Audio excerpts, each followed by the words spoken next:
Hello दोस्तों, good morning. Radhe Radhe. कैसे हैं आप सभी? उम्मीद करती हूँ आप सभी लोग स्वस्थ होंगे, अच्छे होंगे, मस्त होंगे। तो दोस्तों, आज बहुत ज़्यादा कोहरा हो गया था, ठंड बहुत थी आज, और बारिश होने की वजह से ठंड ज़्यादा बढ़ गई है। तो यहाँ मैं नहा धो के आ गई थी पूजा करने। आज मेरा था फास्ट, बृहस्पतिवार में थी व्रत। तो यहाँ पे मैंने भगवान की पूजा करी, और हस्बैंड से कह रहे थे कि तुम भी आ जाओ, साथ में आरती कर लेते हैं। तो वो भी आ गए थे नहा धो के, पर किसी की कॉल आ गई थी तो उसमें वो हो गए थे बिज़ी। तो वो बात करने लगे थे, तो मैंने कहा कि चलो कोई नहीं, मैं ही पूजा कर लेती हूँ, आरती कर लेती हूँ। और जो है क्या कहते हैं, आरती मैं पूजा करके फ्री हो जाऊँगी तो चाय बना लूँगी। और दोस्तों, मैं यहाँ पूजा करके आ गई थी, अपनी चाय मैंने चढ़ा दी थी, और साथ में मैंने मूंगफली को रोस्ट कर लिया था। तो दोस्तों, अभी हम सुबह के टाइम चाय और मूंगफली ही खाएंगे। तो यहाँ दोस्तों, मैंने अपने हस्बैंड के लिए चाय और मूंगफली निकाल लिया था, और मम्मी आ गई थी बाबू को लेने। तो मैंने भैया को, मम्मी को दे दिया था कि हाँ ले जाओ, मैं थोड़ा काम कर लूँ।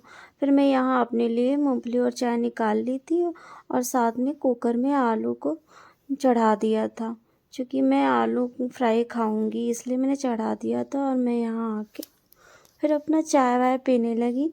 दोस्तों, मेरे हस्बैंड को बिना नमक का फ्राई आलू पसंद नहीं है। हालांकि अच्छा तो किसी को नहीं लगता है, अच्छा मुझे भी नहीं लगता है, पर मेरा क्या है कि मैं थोड़ा सा नींबू वूबू डाल के उसको अच्छे से उबाल के फ्राई कर लेती हूँ घी में।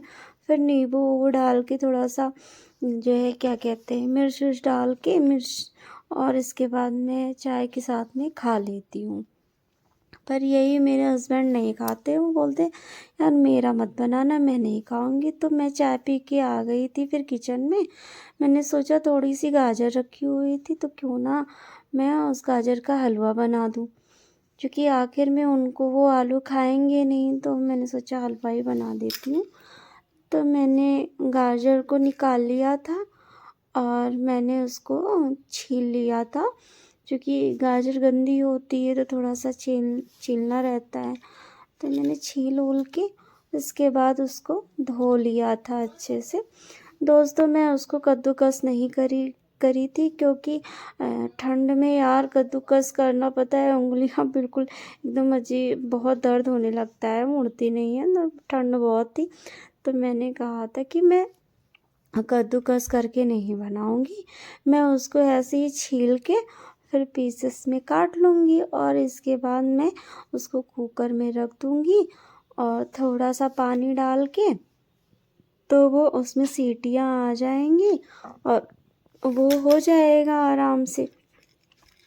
और उसमें फिर कद्दूकस करने का कोई झंझट ही नहीं रहेगा।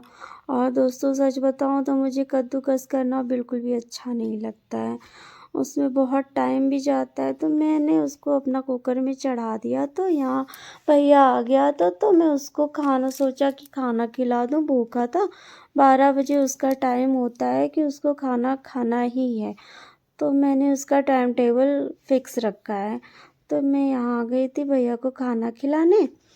और दोस्तों, मेरा बेटा जब तक कार्टून नहीं देखता है तब तक वो कुछ नहीं खाता है, चाहे वो खाना हो, चाहे वो दूध हो, चाहे वो जो भी चीज़ें हों, सारी चीज़ें हो, जब तक कार्टून नहीं देखेगा तब तक उसका मुंह नहीं खुलेगा। तो मैंने यहाँ पे अपने टैब में लगा दिया था कार्टून, और मैं यहाँ इसको खिला रही थी खाना। और उसको पता नहीं क्यों मुझ पे इतना सारा प्यार आ रहा था, शायद वो भूखा था, उसके पेट में खाना जा रहा था उसको अच्छा फील हो रहा था, इसलिए। तो दोस्तों, उसके मुंह में यहाँ पे थोड़ा सा, जो दाल में छौंक नहीं लगाया जाता है, तो जीरा लहसुन प्याज सारी चीज़ें डालते हैं, तो उसको पता नहीं क्यों प्याज और लहसुन तो मैं अलग कर देती हूँ, पर जीरा इतना मैं अलग नहीं कर पाती हूँ। तो उसको जीरा पसंद ही नहीं है, एकदम वो उसके मुंह में चला भी जाता है वो, तो वो साइड करके उसको निकाल देता है। तो दोस्तों वो टीवी का रिमोट लेके मुझसे कह रहा था कि मम्मा पापा से बात करो, बोलो आएँ खाना खाएं। तो मैं झूठ मूठ का फ़ोन पे उसको फ़ोन समझ के ऐसे बात करवा रहा था वो, और मैं बातें कर रही थी। फिर उसने लास्ट में बोला था कि मम्मा माही दीदी से नाना से बात करो। तो मैंने फिर नाना से झूठ मूठ का बात मैं करने लगी थी, क्योंकि उस सबसे बड़ा टास्क होता है उसको एक कटोरी खाना खिलाना। और उतना खाना खिलाने में दोस्तों कम से कम आधे घंटे मुझे डेली लग जाते। आधे घंटे मैं इसको खाना खिलाने के लिए निकालती हूँ टाइम, तब जाके इसको खाना खिला पाती हूँ, पर खा लेता है। तो मैं खाना खिला के और फिर इसको नीचे भेज के फिर आ गई थी अपने रूम में कपड़े प्रेस करने के लिए, क्योंकि लाइट जाने वाली थी। तो कपड़े मैंने सोचा एक ही दो सेट हो जाएंगे तो बेहतर रहेगा, क्योंकि कपड़े अभी इधर बीच मैंने एक हफ्ते से कुछ भी प्रेस नहीं किए थे, तो सारे सिर्फ धुल धुल के रख रही थी, धुल धुल के रख रही थी। तो मैंने सोचा कि आज बहुत ज़्यादा काम भी नहीं है, अपना खाने वाने की झंझट भी नहीं है, मम्मी अपना बना लेती हैं आज खाना। तो मैंने सोचा कि मैं अपने हस्बैंड के कपड़े को प्रेस कर दूं।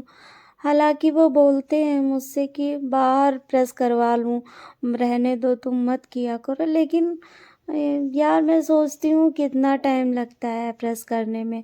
और वैसे भी मैं एक एक प्रेस नहीं करती हूँ, सारे कपड़े धुल के फिर इकट्ठे जब सारे कपड़े हो जाते हैं तो एक सेट ही छोड़ के और बाकी सारे मैं बैठ के इकट्ठे प्रेस करके अलमीरा में लगा देती हूँ।